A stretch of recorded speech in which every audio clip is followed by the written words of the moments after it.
जय हिंद दोस्तों, स्वागत है आपका अपने यूट्यूब चैनल अमन प्राजी के पर। तो दोस्तों, जैसा कि आज एक अगस्त को दोस्तों आपका एसएससी सिलेक्शन फेज 10 का एग्जाम शुरू हो गया है। दोस्तों आज के इस वीडियो में 1 अगस्त ऑल शिफ्ट में पूछे गए जीके जिसके सभी प्रश्नों को देखेंगे, जो कि दोस्तों आपका 100% रियल ऑथेंटिक प्रश्न होगा। तो इसी तरह से रियल ऑथेंटिक प्रश्नों का एनालिसिस पाने के लिए आप हमारे यूट्यूब चैनल को सब्सक्राइब कर लीजिए तथा नोटिफिकेशन को ऑन कर लीजिएगा। और दोस्तों, किसी प्रकार की समस्या होता है, आपको पीडीएफ चाहिए होता है, कोई एसएससी फेज 10 के लिए आपको स्टडी मटेरियल की आवश्यकता है आपको, तो आप हमें व्हाट्सएप पे मैसेज कर सकते हैं। व्हाट्सएप नंबर सामने दिया गया है। तो चलिए शुरू करते हैं दोस्तों आज का ये वीडियो। तो आज का जो पहला प्रश्न है कि जो मैसूर का एक गांव है जो किसके लिए प्रसिद्ध था। तो मैसूर का एक गांव का नाम दिया गया था जो कि दोस्तों आपका सिंचाई के लिए प्रसिद्ध था। तो मैसूर का गांव आएगा या मैसूर किसके लिए प्रसिद्ध है। दोस्तों आपका 4 ऑप्शन दिया गया था, जिसमें सिंचाई आपका सही आंसर था। तो सिंचाई सही आंसर है। अगला दोस्तों पूछा गया था आपका कि अरुंधति रॉय की पुस्तक का लेखक का क्या नाम था। तो अरुंधति रॉय की पुस्तक का लेखक का नाम दोस्तों the God of small things आपके द अरुंधति रॉय की पुस्तक का नाम था, तो जो कि बिल्कुल आपका राइट आंसर था। इसके बाद दोस्तों पूछा गया था आपका कि टीपू सुल्तान किस एक जगह का राजा था, उसका संबंध किस क्षेत्र से था। तो टीपू सुल्तान का बात करें दोस्तों, तो टीपू सुल्तान जिसके पिता हैदर अली खान थे, और हैदर अली और माँ का नाम फरुखनिसा था, वो उनके पिता मैसूर राज के एक सैनिक थे। और अपनी ताकत के बल पर वो 1761 ईस्वी में मैसूर का शासक बना था। पिता मैसूर का शासक है तो बेटा भी दोस्तों मैसूर का ही शासक होगा। तो मैसूर दोस्तों आपका राइट आंसर था, जो कि दोस्तों टीपू सुल्तान से रिलेटेड आपका प्रश्न जो आया था। इसके बाद दोस्तों पूछा गया था कि फरवरी और मार्च में कौन सा राज्य में विधानसभा चुनाव हुए थे। तो फरवरी और मार्च में दोस्तों बात करें तो 5 राज्यों में आपका विधानसभा चुनाव हुए हैं, यूपी, पंजाब, उत्तराखंड, गोवा एंड मणिपुर। तो दोस्तों इनमें से कोई भी एक ऑप्शन आया होगा तो आप बिल्कुल उसको सही मारिएगा। तो यूपी की बात करें तो यूपी के मुख्यमंत्री दोस्तों आपका योगी आदित्यनाथ। तो पंजाब के मुख्यमंत्री दोस्तों भगवंत मान, जो कि एमटीएस के एग्जाम में आप देख चुके होंगे कि कितने बार शिफ्टों में पूछे गए हैं, इसका कोई अनगिनत है। अगला है दोस्तों कि 2011 की जनगणना के अनुसार सबसे कम जनसंख्या किस राज्य का है। तो 11 की जनसंख्या के अनुसार जो सबसे कम जनगणना की बात करें तो दोस्तों आपका सिक्किम में है। इसके बाद सबसे ज़्यादा बात करें तो सबसे ज़्यादा दोस्तों आपका उत्तर प्रदेश में है। तो सबसे कम सिक्किम और सबसे ज़्यादा आपका उत्तर प्रदेश में सबसे राइट आंसर होगा। इसके अलावा दोस्तों देखें तो इसके अलावा दोस्तों आपको आया था मुल्क राज की कौन सी पुस्तक नहीं है। तो दोस्तों इस वीडियो में देखेंगे मुल्क राज आनंद की कौन सी पुस्तकें हैं। तो मुल्क राज आनंद की बात करें तो अछूत, टूलिप्स एंड बर्ड, तलवार एंड क्रांति, कूली, और दोस्तों आपका एक जो ये जो चारों पुस्तक हैं आपका मुल्क राज आनंद के द्वारा लिखी गए हैं। तो जिनका अगला शिफ्ट में एग्जाम है वो बुक को अपना याद एक बार देख लें, नज़र में याद करने की आवश्यकता नहीं है। इसके बाद दोस्तों आपका मेजोरिटी का एंटोनिम्स आया था। तो मेजोरिटी का एंटोनिम्स दोस्तों आपका माइनॉरिटी होगा, जो कि दोस्तों आपका बिल्कुल राइट आंसर था। इसके बाद दोस्तों आपका आया था कि धर्मनिरपेक्ष और समाजवाद शब्द को किस संविधान संशोधन के तहत जोड़ा गया है। तो दोस्तों धर्मनिरपेक्ष समाजवाद जो शब्द को ये दोस्तों आपका 42वां संविधान संशोधन के तहत जोड़ा गया है, जो कि दोस्तों आपका 1976 ईस्वी में हुआ था। उस समय के प्रधानमंत्री आपका इंदिरा गांधी थी। अगला दोस्तों कि इस अशोक का जो शिलालेख है वो किस भाषा में लिखा गया है। तो दोस्तों अशोक के शिलालेख की बात करें तो दोस्तों आपका प्राकृत भाषा में लिखा गया है, जो कि ऑप्शन के अनुसार आपका राइट था। इसके अलावा बात करें तो यूनानी और अरमाइक में भी लिखा गया है, और प्राकृत शिलालेख का मुख्य रूप से खरोष्टी और ब्राह्मी लिपि में लिखा गया है। तो लिपि की बात करें तो खरोष्टी और ब्राह्मी, और दोस्तों भाषा आपका प्राकृत में लिखा गया था। इसके बाद दोस्तों आपका आया था कि राजराजेश्वर मंदिर का किस राज्य में स्थित है। तो राजराजेश्वर मंदिर की बात करें किस राज्य में नहीं, किसने बनवाया था। तो राजराजेश्वर मंदिर की बात करें दोस्तों तो ये आपका बनवाया गया था आपका राजा राज चोलवन के द्वारा। और कहाँ पर स्थित है तो तमिलनाडु के तंजौर में स्थित है। और ये दोस्तों आपका द्रविड़ वास्तुकला पर आधारित है। और ये मंदिर 1003 से 1010 ईस्वी के बीच में आपका बनाया गया था। इसके बाद बात करें दोस्तों कि रुक्मणी अनुल्ले किस नृत्य से संबंधित है। तो दोस्तों रुक्मणी अनुल्ले की बात करें तो ये दोस्तों आपका संबंधित है आपका भरतनाट्यम नृत्य से। भरतनाट्यम जो कि दोस्तों तमिलनाडु का शास्त्रीय नृत्य है, और सबसे पुराना शास्त्रीय नृत्य भी आपका है। भारत में 8 शास्त्रीय नृत्य है, जिसमें दोस्तों तमिलनाडु का भरतनाट्यम भी आपका शामिल है। इसके अलावा दोस्तों आपका आया था डोंगरी उत्सव का हिस्सा जो मनाया जाता है। तो डोंगरी उत्सव दोस्तों आपका हिमाचल प्रदेश में मनाया जाता है, जो कि दोस्तों आपका ऑप्शन के अनुसार बिल्कुल राइट आंसर था। इसके बाद बात करें दोस्तों आपका कि बुद्धा देव दास गुप्ता किस वादन से संबंधित है। तो बुद्ध देव दास गुप्ता दोस्तों आपका सरोद वादक थे, सरोद से संबंधित हैं। इसके बाद हॉकी के मैदान की लंबाई पूछा था। तो हॉकी के मैदान का लंबाई दोस्तों आपका 91.40 मीटर होता है, चौड़ाई 55 मीटर आपका होता है। इसके अलावा दोस्तों क्रिकेट बैट की लंबाई पूछी थी। तो क्रिकेट बैट की लंबाई की बात करें तो इंच में पूछा गया था आपका। तो 4.28 इंच आपका चौड़ाई होता है, और लंबाई की बात करें तो आपका 38 इंच इसका लंबाई होता है। इसके बाद बात करें दोस्तों 2024 और 28 का ओलंपिक कहाँ होगा। इसे तो 35वां ओलंपिक पूछा गया था आपका, जो कि दोस्तों आपका ऑस्ट्रेलिया में होना है, ब्रिस्बेन ऑस्ट्रेलिया में आपका होना है। वहीं पर देखें दोस्तों 2024 का ओलंपिक कहाँ होगा। 2024 का ओलंपिक दोस्तों आपका फ्रांस के राजधानी पेरिस में होगा। 2028 का दोस्तों आपका लॉस एंजल्स अमेरिका में होगा। अगला दोस्तों अहिंसा दिवस पूछा गया था आपका, अहिंसा दिवस किसकी याद में मनाया जाता है? तो दोस्तों आपका महात्मा गांधी की याद में मनाया जाता है, जो कि दोस्तों 2 अक्टूबर को मनाया जाता है। 2 अक्टूबर को दोस्तों गांधी जयंती के तौर पर भी मनाया जाता है आपके। अगला पूछा था दोस्तों कि जिस दिन संविधान लागू हुआ था उस दिन कौन सा दिवस मनाया जाता है? तो संविधान लागू हुआ था दोस्तों आपका 26 जनवरी 1950 ईस्वी को।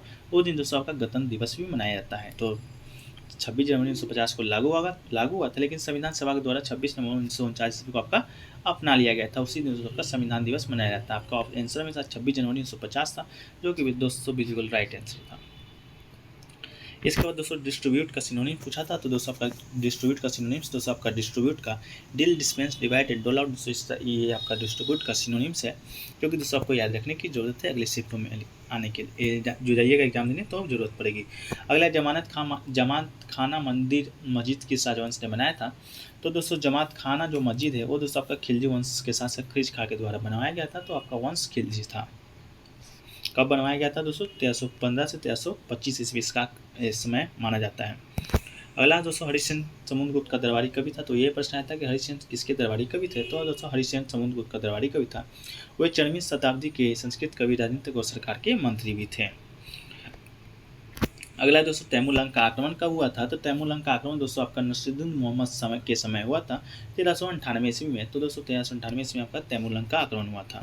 इसके अलावा जिम कॉर्बेट नेशनल पार्क किस नदी पर स्थित है? तो ये दोस्तों आपका रामगंगा नदी पर स्थित है। कहाँ? तो उत्तराखंड में दोस्तों आपका जिम कॉर्बेट नेशनल पार्क आपका पड़ता है। इसके बाद दोस्तों इनमें पूछा जाता है कौन सा मौलिक अधिकार नहीं है? तो आपका ऑप्शन झंडा फहराना था, जो कि दोस्तों आपका मौलिक अधिकार आपका नहीं है। इसके अलावा दोस्तों आपसे पूछा गया था कि सबसे पहले किस महिला ने आत्मकथा लिखा था? तो 1926 ईस्वी में दोस्तों जानकी देवी बजाज ने दोस्तों अपनी आत्मकथा लिखा था मेरी जीवन यात्रा के नाम से, जो कि दोस्तों ये हिंदी की प्रथम महिला आत्मकथाकार होने का भी इनको गौरव प्राप्त है। अगला पूछा दोस्तों आपका कि आवाज हानि में किसका योगदान सबसे ज़्यादा है? तो 4 ऑप्शन आपका दिया गया था, जिसमें दोस्तों आपका मेंडलीफ था, जो कि बिल्कुल राइट आंसर था। मेंडलीफ, आइंस्टीन, एल्बर्ट दोस्तों आपका ऑप्शन दिया गया था, जिसमें दोस्तों मेंडलीफ आपका राइट आंसर था। आवर्तसानी में सबसे ज़्यादा योगदान मेंडलीफ का ही है। अगला पूछा दोस्तों 1 से 11 तक का टोटली इंक्रीज परसेंटेज पूछा था आपका। तो ये दोस्तों आपका 17.64% आपका इंक्रीज था जनसंख्या में 2001 से 11 तक। अगला पूछा दोस्तों आपका 31 से 1000 की जनसंख्या घनत्व किस राज्य का है? तो ये दोस्तों आपका शायद पश्चिम बंगाल का जनसंख्या घनत्व था उनके अराउंड में। अगला पूछा दोस्तों फ्रंटियर गांधी के नाम से किसे जाना जाता है? तो ये दोस्तों आपका अब्दुल गफ्फार खान के नाम से जाना जाता है।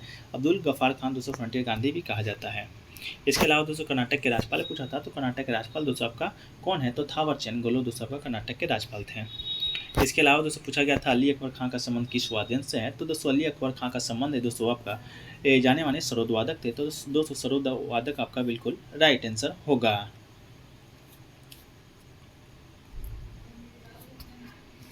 इसके अलावा पूछा दोस्तों कि असम का सीएम पूछा दोस्तों, और कि असम का वर्तमान में सीएम कौन थे? तो असम के सीएम का बात करें दोस्तों तो वर्तमान में हेमंत बिस्वा शर्मा, जो कि दोस्तों आपका असम के मुख्यमंत्री थे। कौन है? तो हेमंत बिस्वा शर्मा। इसके बाद बात करें दोस्तों आपका कि क्रिकेटर का आत्मकथा पूछा था। तो क्रिकेटर का आत्मकथा ऑप्शन मुझे नहीं प्राप्त हो पाए, अगर आपको मालूम होगा तो आप कमेंट सेक्शन में जरूर बताइएगा। इसके अलावा दोस्तों आपसे पूछा गया था कि 2011 की जनगणना के अनुसार सबसे ज़्यादा जनसंख्या घनत्व किस राज्य का है? तो सबसे ज़्यादा जनसंख्या जो घनत्व दोस्तों आपका वो आपका बिहार का जनसंख्या घनत्व सबसे ज़्यादा 1102 व्यक्ति प्रति किलोमीटर। सबसे कम जनसंख्या घनत्व की बात करें तो अरुणाचल प्रदेश का है 17 व्यक्ति प्रति किलोमीटर। इसके अलावा बात करें दोस्तों कि संविधान के मुताबिक आपसे पूछा गया था कि कोई भी मतलब जब 2 सत्र चलता है संसद का, उसमें 2 सत्रों के बीच में कितना दिन का गैप होना चाहिए? तो दोस्तों आपका 6 महीनों का गैप होना चाहिए, जो कि दोस्तों बिल्कुल आपका राइट आंसर था। एक वर्ष में दोस्तों कुल 3 सत्र आपका चलता है, बजट, मानसून और शीतकालीन।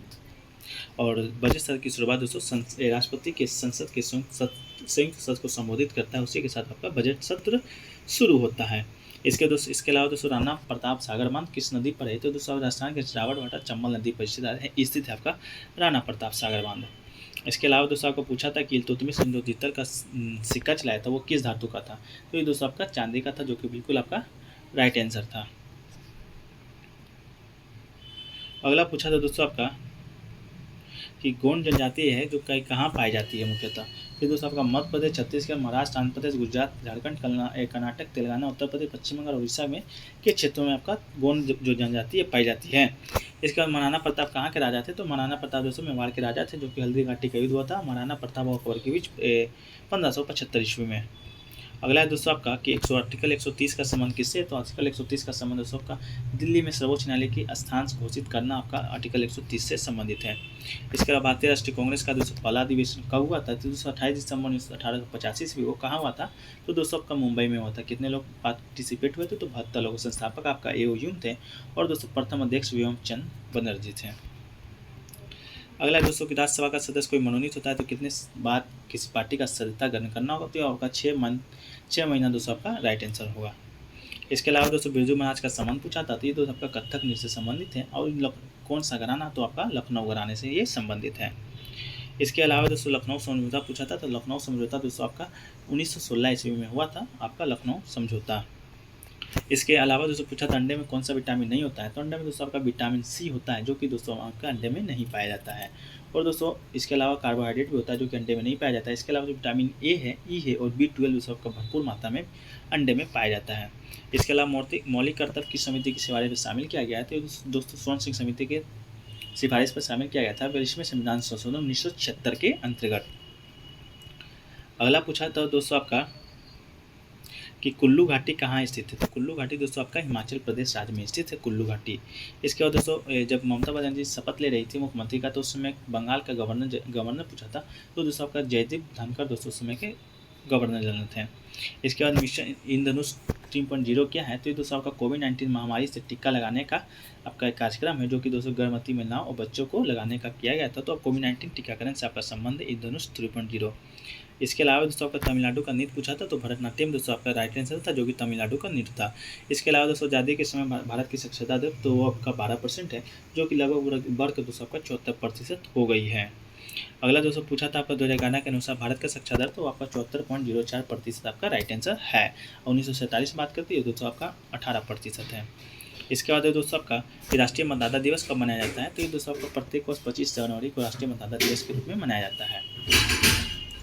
तो दोस्तों ये रहा आज के सभी शिफ्ट में पूछे गए जीके जीएस के सभी प्रश्न, जो कि दोस्तों 100% रियल और ऑथेंटिक प्रश्न है। तो दोस्तों इसी तरह के रियल ऑथेंटिक प्रश्नों का एनालिसिस पाने के लिए सबसे पहले और सबसे जल्दी और सबसे सटीक दोस्तों आप हमारे यूट्यूब चैनल को सब्सक्राइब कर लीजिए, तथा नोटिफिकेशन बेल को ऑन कर लीजिएगा। तो वीडियो अच्छा लगा तो कमेंट सेक्शन में बताइएगा कैसा लगा, और अच्छा लगा हो तो दोस्तों में अधिक से अधिक शेयर कीजिएगा। तो मिलते हैं दोस्तों नेक्स्ट वीडियो में, जब तक के लिए जय हिंद, धन्यवाद।